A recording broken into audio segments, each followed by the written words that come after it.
इनके लबे रंगी की निछावर थी कि जिसने। अस्सलामु अलैकुम रहमतुल्लाहि व बरकातुहू। हज़रत सिकंदर वारसी साहब, मेरा आपसे सवाल है कि लड़का शादी से पहले नामर्द है, उसको पता है, फिर भी झूठ बोल के मुआशरे में अपनी इज़्ज़त की खातिर किसी लड़की से शादी किया उसने, और फिर जब लड़की वालों को पता चला, वो चाहते हैं कि वो लड़के से खुला ले ले लड़की के साथ, तो अभी क्या हुक्म है शरीयत? तो लड़के पे क्या जुर्माना डाल सकते हैं उस लड़के पे कि उसने झूठ बोल के शादी किया है? मतलब इतना सब लड़की वालों को मतलब इज़्ज़त सब दौ पे लगा दी उसने, क्या हुक्म रहेगा उस वजह के दायरे में? लड़के को हम शरीयत के दायरे में क्या कर सकते हैं, प्लीज़ आप बता दीजिए। वालेकुम अस्सलाम व रहमतुल्लाह। ये आपने ठीक किया कि सवाल को जो है वो ऑडियो में भेजा। अभी इसे ऑडियो बोलें या वीडियो बोलें, खैर जो भी है, अगर आप लिख के भेजते तो मैं शायद इतनी तफसील उसमें नहीं बताता, बल्कि जवाब भी शायद मुश्किल होता आपको देना। लेकिन आपने ऑडियो में सवाल पूछा तो ये ज़्यादा बेहतर विकल्प आपने अपनाया ताकि मैं इसका तफसील से जवाब दे सकूँगा। और क्योंकि सवाल जो है वो इतना कॉमन और जनरल है कि अक्सर तलाक़ के मसाइल में ये सवाल लोग अक्सर पूछते ही रहते हैं, और पूछते उस वक्त हैं जब तलाक़ हो चुकी होती है। यानी ऐसी सूरतों में घर वाले तलाक़ करवा देते हैं पहले, उसके बाद ये सवाल पूछते हैं कि ये सूरत हाल थी तो तलाक़ करा दी गई या तलाक़ ले ली गई। हालांकि वो मामलों में बाज़ में तो तलाक़ ज़रूरी भी नहीं होता लेना, और बाज़ में तलाक़ से पहले कुछ मामलात होते हैं तो वो लोग जल्दबाजी में तलाक़ जो है वो करवा के घर को यानी बर्बाद करना या ख़त्म करवा देने वाले मामलों को अपना लेते हैं। अभी जैसा आपका सवाल है कि कोई शख्स के जो नामर्द है और उसने अपने इस ऐब को छुपा कर शादी कर ली, और अब वो क्या करे, बाद निकाह मालूम चला कि वो नामर्द है। सबसे पहले नामर्द क्या होता है उसको शरीयत के एतबार से समझ लेते हैं, और किन सूरतों में तलाक़ का क्या क्या प्रोसेस हो सकता है उसको थोड़ा समझ लेते हैं, तो आपको ये जवाब समझने में थोड़ी आसानी होगी। क्योंकि ये सवाल बार बार आता है तो लिख कर बार बार तफसील देना मुमकिन नहीं होता, तो इसलिए मैं इसको वीडियो में या ऑडियो में रिकॉर्ड कर देता हूँ ताकि आइंदा के लिए भी ये मसला जो है आप किसी को अगर पेश आए तो वो इसको सुन के इससे फ़ायदा उठा सके। और इससे पहले भी कई बार सवाल आया, क्योंकि वो तहरीर में लिख के आया और ये सवाल में लिख के देना नहीं चाहता था, क्योंकि बाज़ लोगों को बदगुमानी होती है कि कुछ सवाल चैनल पर आते नहीं हैं बल्कि बनाए जाते हैं, तो इसलिए आपने ऑडियो में पूछा तो ये कंफर्म भी हो जाएगा कि सवाल साहिल की तरफ से आया है। तो सबसे पहले ये कि नामर्द वाला जो आपने मामला सवाल में आपने पेश किया है, तो शरीयत में नामर्द उसको कहा जाता है, यानी ऐसे शख्स को कहा जाता है कि जो शख्स औरत के साथ हम बिस्तरी करने पर कादिर ना हो, उसको नामर्द कहा जाता है। हम बिस्तरी करने पे कादिर ना हो से क्या मुराद होती है? इसका मतलब ये है कि आदमी के प्राइवेट पार्ट्स में, उसके पेनिस में इतनी सख्ती भी ना हो,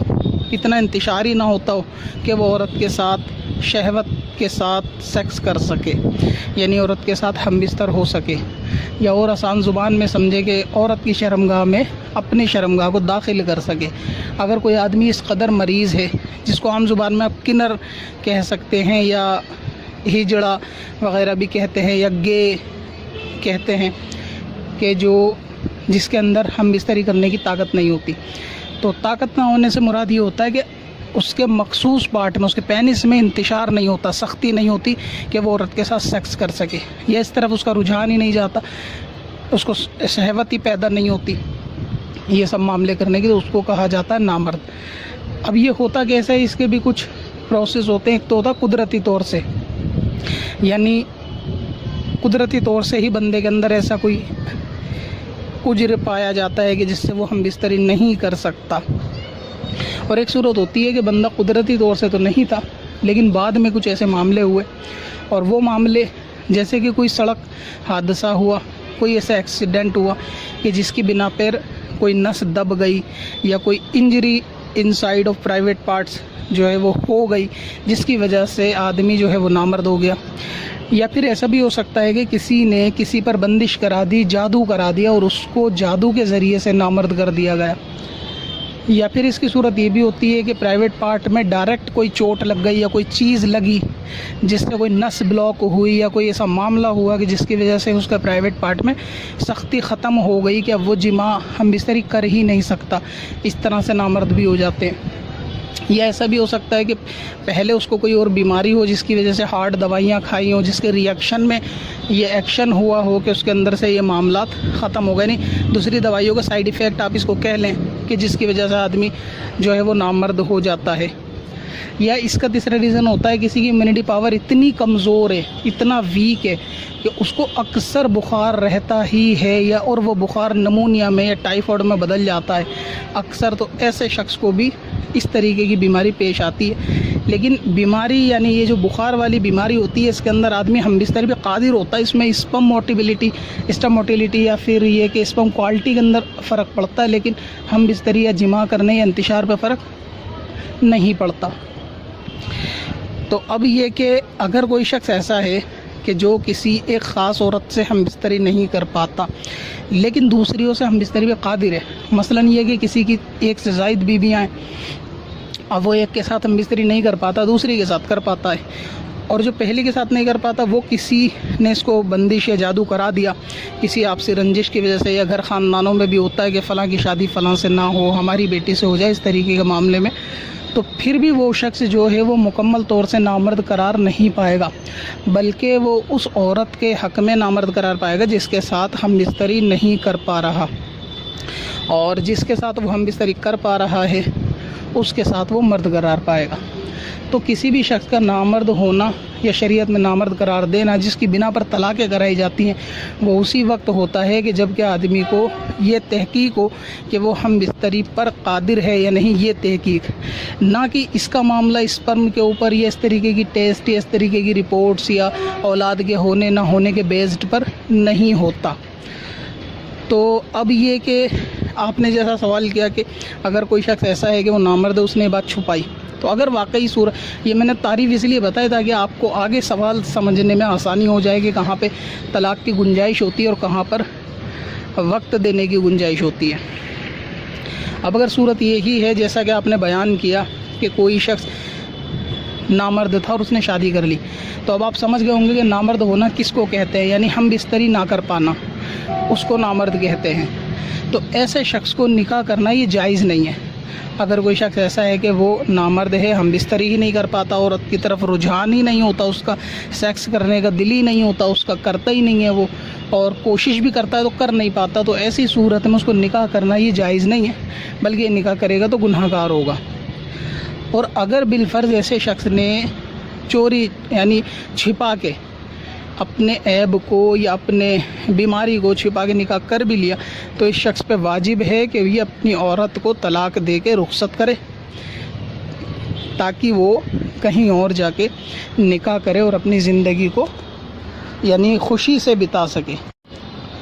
तो यहाँ तक तो हुआ आपके सवाल का जवाब कि अगर किसी शख्स ने ऐसा किया हो तो उसको तलाक़ दे देना वाजिब है।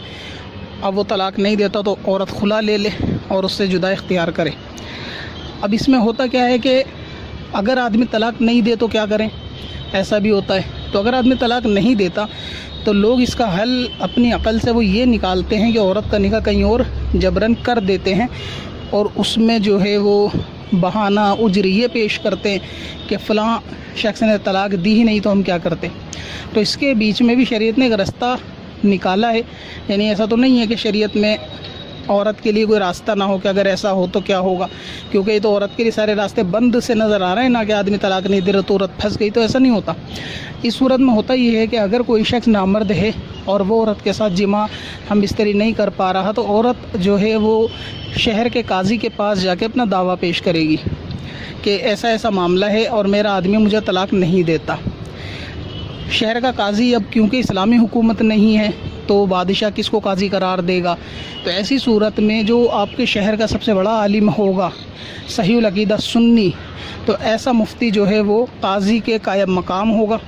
तो ये तहकीक आपको करनी पड़ेगी कि आपके शहर में दारुल इफ्ता कहाँ हैं, बड़े मुफ्ती बड़े उलमा कहाँ हैं, उनसे थोड़ा राब्ता करके, मस्जिद के इमाम से राब्ता करके पता लगाया जा सकता है कि इस वक्त जो है वो काजी की हैसियत कौन सा आलिम दीन हमारे शहर में रखता है। और अक्सर तो अब ऐसा होता है कि जो उलमा जो है ना डिसाइड कर ही देते हैं किसी न किसी जलसे वगैरह में कि हाँ इस वक्त शहर के काजी जो है वो ये शख्स हैं। दावा पेश करने का मतलब होता है वहाँ जाके औरत सूरत हाल उनको बताएगी कि जो शौहर है वो नामर्द है और इसने अपने बात को छिपा कर मुझसे धोखा दे के शादी करी है। और ऐसे में क्या होगा, फिर काजी जो है वो तहकीक करेगा अपने बिना पर, अब चाहे वो डॉक्टरी मेडिकल रिपोर्ट की बिना पर हो या किसी हकीम के ज़रिए हो कि आदमी वाकई में नामर्द है। तो अगर ये बात साबित हो जाती है कि हाँ आदमी नामर्द है और वो जिमा नहीं कर सकता, हम बिस्तरी नहीं कर सकता,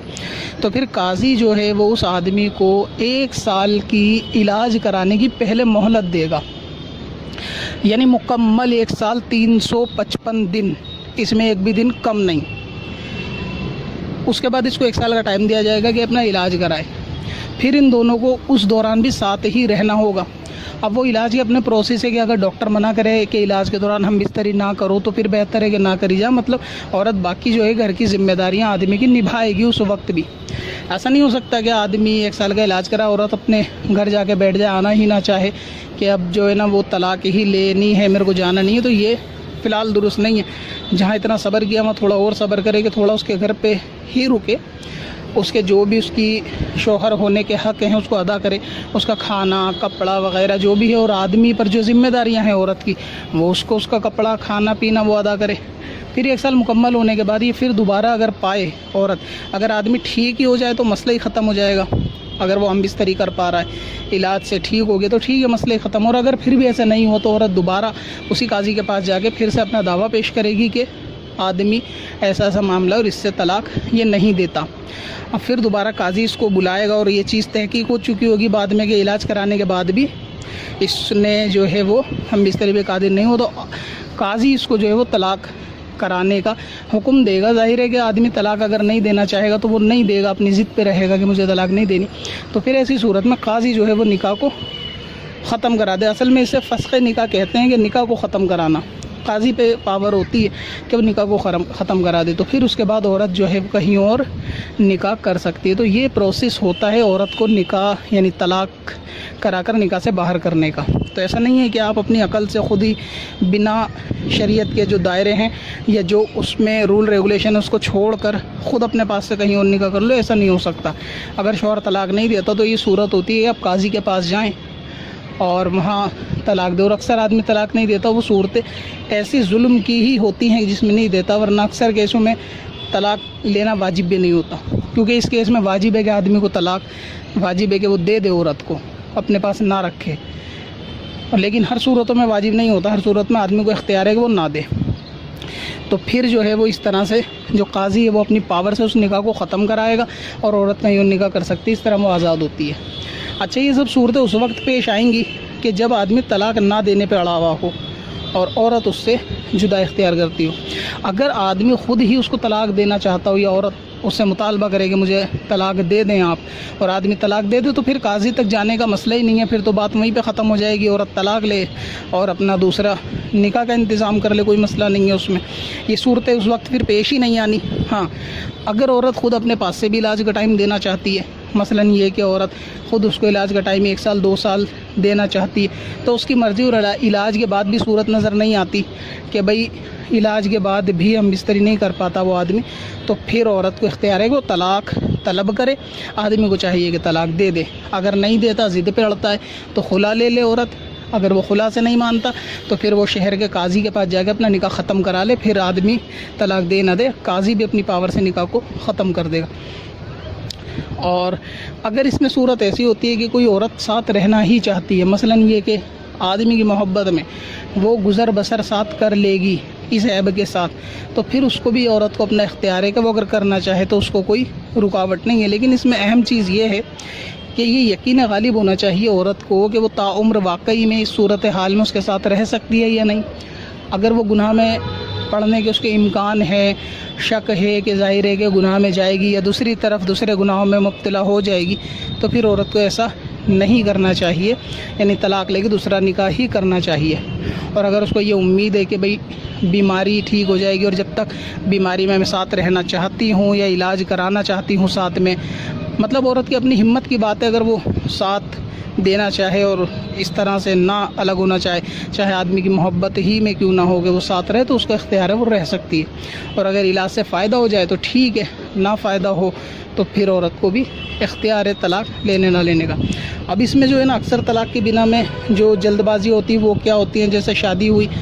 और आदमी नामर्द है तो इसका ख़बर तो पहली बात औरत देगी, शरई एतबार से उसकी गवाही मानी जाएगी कि औरत इस बात की गवाही देगी कि आदमी नामर्द है, ना कि कोई दूसरे रिश्तेदार बोले कि जी ऐसा है या वैसा है। अगर औरत गवाही देती है कि हाँ ये नामर्द है, तो फिर वाकई आगे के जो प्रोसेस मैंने बताए उस पे जो है ना वो अमल किया जाएगा। लेकिन इसमें होता ये है कि आदमी नामर्द है, ये चीज़ आते के साथ ही यानी शादी की पहली रात को अगर ये चीज़ डिसाइड हो जाती है तो फिर अगले ही हफ्ते में मीटिंग वगैरह घर घर आके बैठते हैं और इस तरह से तलाक़ और जुदाई कराते हैं। जब इतनी जल्दबाजी नहीं होनी चाहिए। शरीयत ने एक प्रोसेस रखा है, इलाज का टाइम भी दिया है और भी दूसरे मामले हैं इख्तियार के औरत आदमी को, तो पहले उनको भी नज़र कर लेना चाहिए। अगर किसी सूरत घर बस जाए, इलाज से फ़ायदा हो जाए, थोड़ा टाइम दे दिया जाए तो ठीक है। और जल्दबाजी वहाँ करनी चाहिए कि जहाँ कुदरती तौर से आदमी ऐसा हो कि जिसको इलाज से फ़ायदा नहीं हो सकता। और अगर किसी मर्ज़ में, हादसे में, एक्सीडेंट की वजह से या किसी चोट लगने की वजह से ऐसी सूरत आई है तो एक अलग बात हो सकता है इलाज से फ़ायदा हो जाए। अगर चोट गंभीर ना हो तो फ़ायदा अक्सर हो ही जाता है। बाकी दूसरी चीज़ों में जो तलाक़ कराते हैं, मतलब ये कि स्पर्म की क्वालिटी के ऊपर, इसकी रिपोर्ट की बिना पर, औलाद ना होने की बिना पर, मोटिलिटी की बिना पर, या औरत के बांझ होने की बिना पर, या हमल ना ठहरने की बिना पर, हमल ज़ाया होने की बिना पर, ये सब चीज़ों में जो है ना तलाक़ आदमी पर वाजिब नहीं है कि दे। हाँ, इतना हो सकता है बिलफ़र्ज़ अगर औरत साहिब औलाद नहीं है या नहीं बन सकती और आदमी दूसरा निकाह करना चाहे तो वो दूसरा निकाह एक अलग प्रोसेस है, उसको इख्तियार है। वो तो सेहतमंद औरत के साथ भी करना चाहे तो इख्तियार है, यानी वो तो मसला ही अलग है, ये बिना नहीं है। लेकिन ये औरत को तलाक़ करा देना या घर तोड़वा देना या उस पर जुल्म करने की बिना नई बुनियाद बन सकता कि इस बिना पर आप उसको जो है वो तलाक़ कराएं। जो तलाक़ की बुनियाद है वो बेसिकली बुनियाद नामर्द की वो यही है कि वो हम इस तरीक़े कादिर ना हो। और ये भी मैंने बता दिया कि अगर चंद औरतों से कादिर है तो उसके हक़ में वो तब भी मर्द करार पाएगा, और जिसके हक़ में कादिर नहीं है उसी के हक़ में फ़कत वो नामर्द करार पाएगा। तो जो है इस तरह से इलाज के बाद देखा जाए, सूरत ना निकले तो तलाक़ करा लिया जाए। बाकी जिसने धोखा दे के शादी करी उसने वाकई गुनाह का काम किया और औरत पे ज़ाहिर है कि जुल्म भी किया, तो उसको चाहिए कि औरत को वो आज़ाद कर दे और तलाक़ दे दे। पत्थर में असल ले पुरन